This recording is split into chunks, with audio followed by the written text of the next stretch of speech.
Hi, I'm Timothy Alexander White, your host and master of ceremonies for Festival at Sea 2019.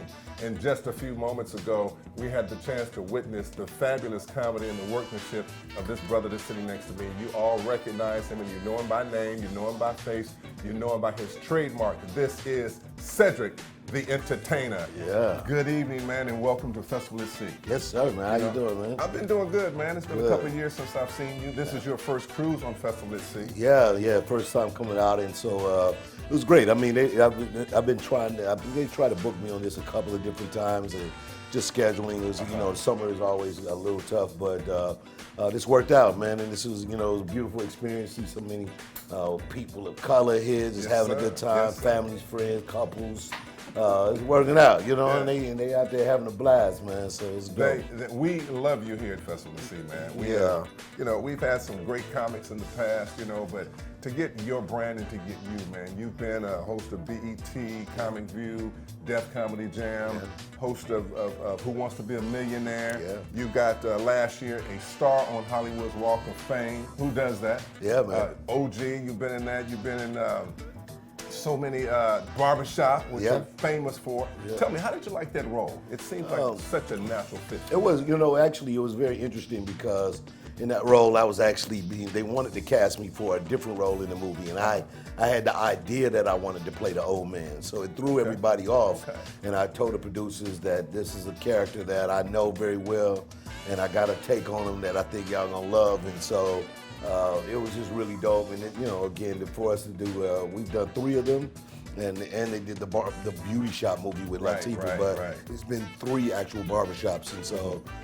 you know, it was great. And you know, you end up meeting lifelong friends, Ice Cube and Regina Hall is amazing right now. Everybody's killing it. Anthony Anderson, and so we have a good time in doing those movies. So being an actor, a comedian, and I even heard you sing some tonight. Yeah, a little bit. Okay, what else is there, man? I mean, you know, you've done a lot as far as entertainment goes. Yeah. I mean, producing, direct a little bit. I mean, really producing is where I'm kind of thinking about right now. It's really a great time. You know, starting to be a resurgence for Black Hollywood to show itself, and you can see that in the, you know, in shows, you know, and writers like Issa Rae and Ava DuVernay, and I used to live across the street from Issa Rae. Is that right? Yeah, in Los Angeles. Yeah, she lived right across the street. They would shut the street down from time to time to do one of her films. Okay, see, I mean, little schedule. The first series or the first series. Or the Insecure, not the one. That's the Insecure. The Insecure on HBO. Right across the street from me. Yeah, well, she again amazing, and that's what's going on. So now, like, looking for a new talent, producing and creating shows. That's where I'm at, you know, right now, as well as producing and starting on my new show, The Neighborhood, on CBS. Yeah, I see you got a second season. Yeah, congratulations on that, man. You know, that's can't always be good. mad right there. Yeah. The money and roll the checks up.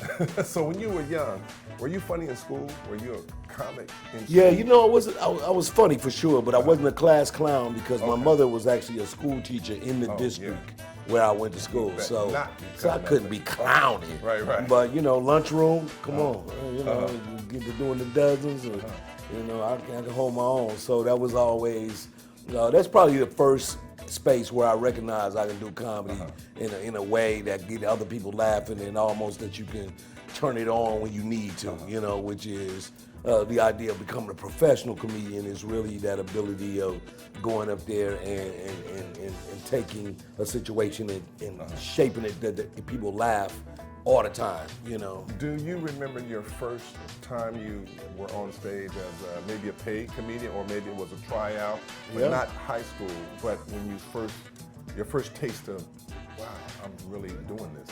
I'm gonna get paid. Oh yeah. I made it up in my. Where was that at? It was a comedy competition in St. Louis, where I'm, you know, originally from, and you know, a guy had signed me up to do comedy, another comedian, and he told me, you can do this. He helped me kind of work on my set, and I went up and I did it. The first time I ever did comedy, I won $500, man. It was like a thing, and that's when you realize, like, I like this. I mean, that was one Wednesday. I was had to work all week to get $500. You know what I mean? Right. So you know, that was good, and it was just definitely one of those moments where I became inspired and realized that I had something else that I wanted to really do in life, even though I graduated and was working and had a good job and all those things that, you know, your parents want for you. But this was something that I had in my heart that was like, yo, I see a different life for me, so I'm just gonna go for it. So I gotta ask you this question. Who were some of the comedians that inspired you that you listened to when you were growing up?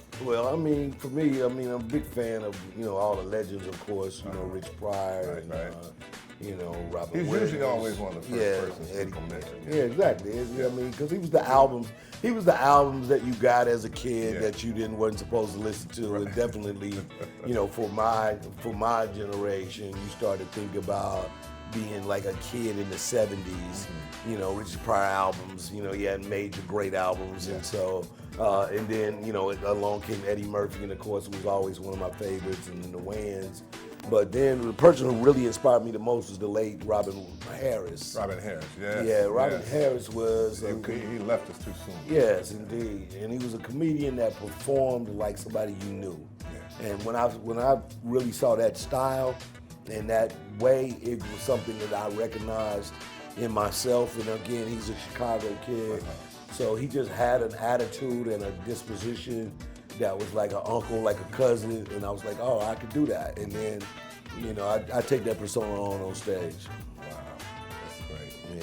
So, out of all the places you performed outside of Festival C, what are some of your favorite places, favorite venues? I mean, it's a lot of great cities to perform in, but you know, for me, Chicago is one of those core audiences that have always been a great audience because they build so many great comedians from there.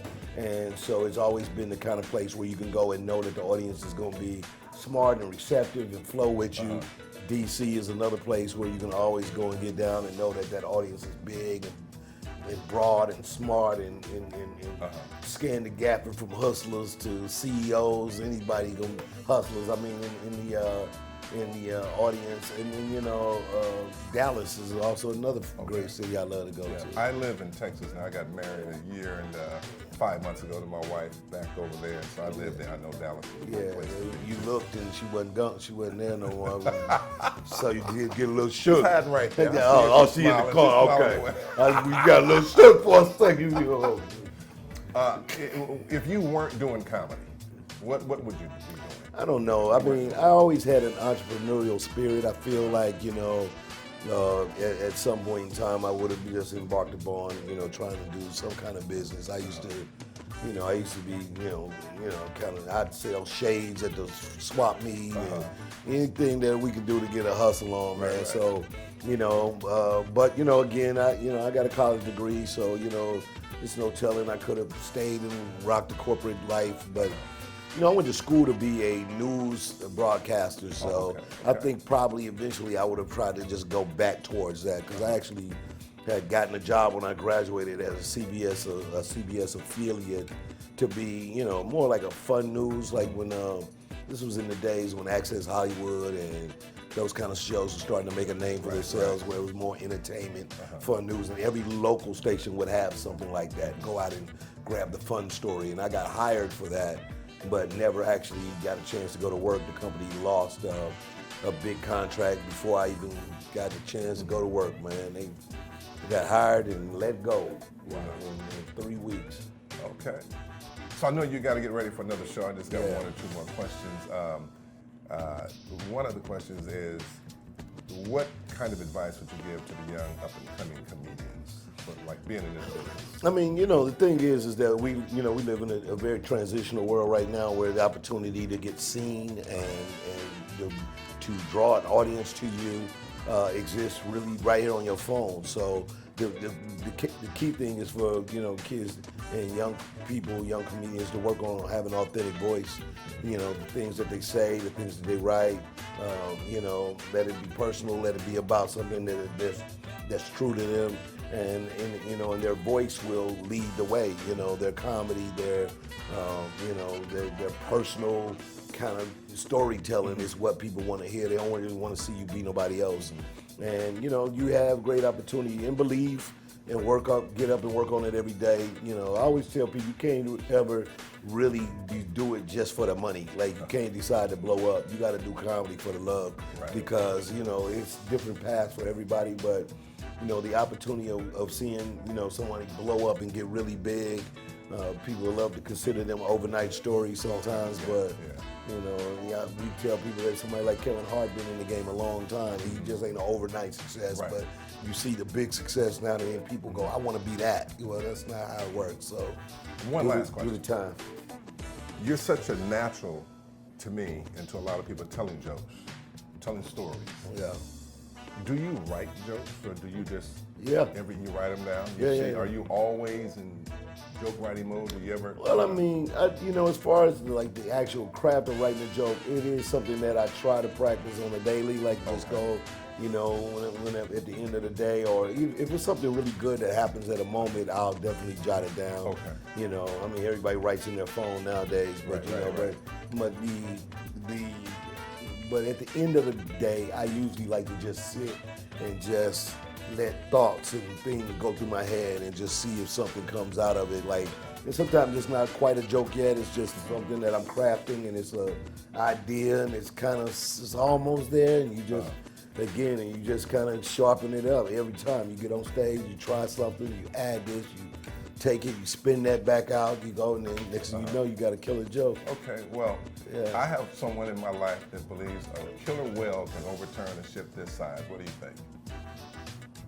Hell no. This a little kid? No. Anyway, thank you for being here. Was that the joke? Cedric the Entertainer, just a question. Cedric the Entertainer. Oh, it was a question. I'm Timothy Alexander White, Bluetooth Television. We out. Thank you so much. Pleasure, brother. All right, man. All right, man. Big up.